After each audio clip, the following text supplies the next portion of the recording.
ធ្លាប់តែជាមនុស្សមិនយល់ពីអត្ថន័យស្នេ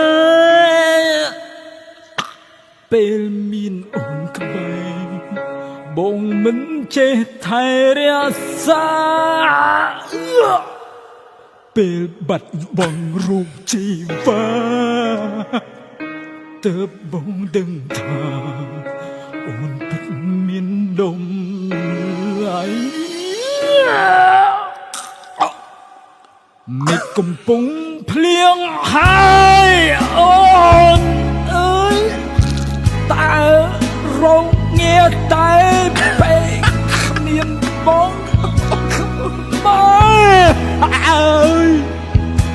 បងសែនមករ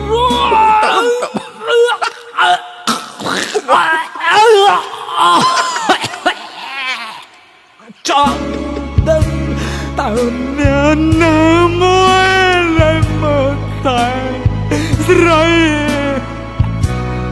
សង្សារចាំម្នាក់នេះបារម្ភថ្លៃពីចូលឡាយកា